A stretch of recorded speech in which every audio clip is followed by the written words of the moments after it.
কারণ স্বাভাবিকভাবে প্রমোশন পাওয়া শিক্ষার্থীরা যেমন একটা কোর্স কমপ্লিট করে, তারা 4 বছর পড়াশোনা করছে, একটা ক্লাস থেকে একটা ক্লাসে প্রমোশন পাচ্ছে, এটা যেমন তাদের রাইট। একজন শিক্ষক যে এত কোর্স লোড নিচ্ছেন, বিশ্ববিদ্যালয়ে নিশ্চয়ই একটা নীতিমালা হয়েছে, সেটা তো আপনার যারা সিনিয়র বা যারা আইন কানুন জানেন তারাই করেছে, তাই না? তাহলে সেই বিদ্যমান নীতিমালায় এতদিন সবকিছু চলে এসেছে, তাহলে এখন কেন হবে না? সমস্যাটা কোথায়? আর এই প্রমোশন টাইমলি পাওয়াও তো একজন শিক্ষকের অধিকার।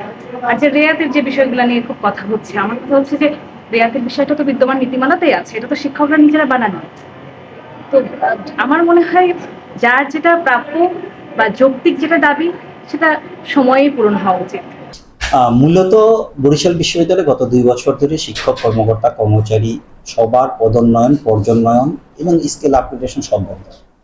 বাংলাদেশের কোনো বিশ্ববিদ্যালয় আপনি পাবেন না যেখানে এই 2 বছর ধরে এগুলো বন্ধ আছে। 2 বছর কেন, 1 বছর বা 6 মাস।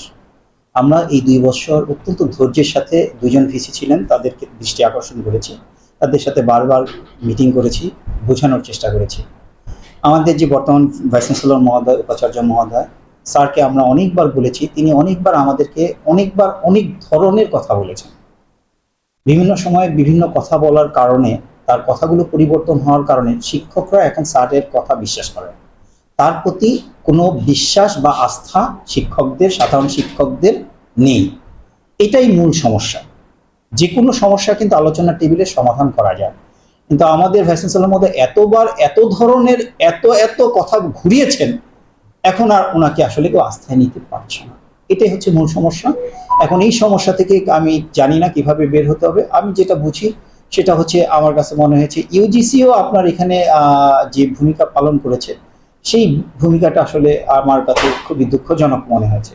আমরা সবাই মিলে আলাপ আলোচনা করে একটা সুন্দর ডিসিশনে উপস্থিত হয়েছি।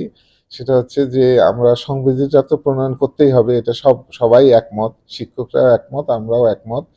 এবং এই সংবিধির আলোকে লেকচারার থেকে অ্যাসিস্ট্যান্ট প্রফেসর বা অ্যাসিস্ট্যান্ট প্রফেসর থেকে অ্যাসোসিয়েট প্রফেসর, এদের প্রমোশন দিতে আমাদের কোনো সমস্যা নাই। সংবিধি প্রণয়ন হয়ে গেলে এদের প্রমোশন চলমান হয়ে যাবে, কোনো সমস্যা নাই। এবং তারা যে ছাড়টা চাচ্ছে একটা, ওই সংবিধির 9 নম্বর ক্লজের আলোকে ছাড়ও পাবে।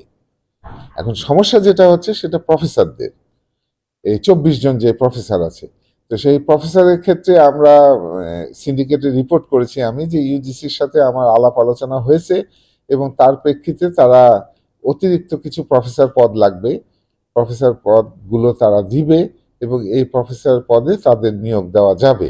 এটা শিক্ষার্থীদের কথা যদি বলি, শিক্ষার্থীরা হচ্ছে মারাত্মকভাবে চরমভাবে ভোগান্তিতে পড়েছে। আমাদের ক্লাস পরীক্ষা একদিকে, ক্লাস পরীক্ষা সবকিছু বন্ধ, ক্লাস তো হচ্ছেই না। যাদের ফাইনাল পরীক্ষা ছিল, সেমিস্টার ফাইনাল, সেই পরীক্ষাগুলো বন্ধ হয়ে গেছে, রুটিন করা ছিল। তো শিক্ষার্থীদের শিক্ষা জীবনে এটা একদম চরম ভোগান্তি পর্যায়ে পৌঁছে গিয়েছে। আমরা চাই যে সরকার কর্তৃক দ্রুতই সমাধান করা, যারা যাদের প্রাপ্য, যে যাদের যতটুকু প্রাপ্য এবং তাদের অধিকার অনুযায়ী যারা যতটুকু পায় তাদেরকে তা দিয়ে বা এই সমস্যার সঠিক সমাধান করে শিক্ষার্থীরা ক্লাসে ফিরতে চায়, পরীক্ষার হলে ফিরতে চায়, তাদেরকে এই সুযোগ করে দেওয়া।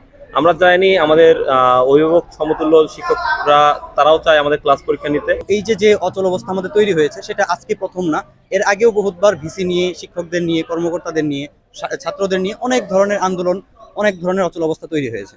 তো আসলে এই যে ভোগান্তি আমাদের, আমরা শিক্ষার্থী যারা, সবসময় আমরা আমাদের স্বার্থে কথা বলি।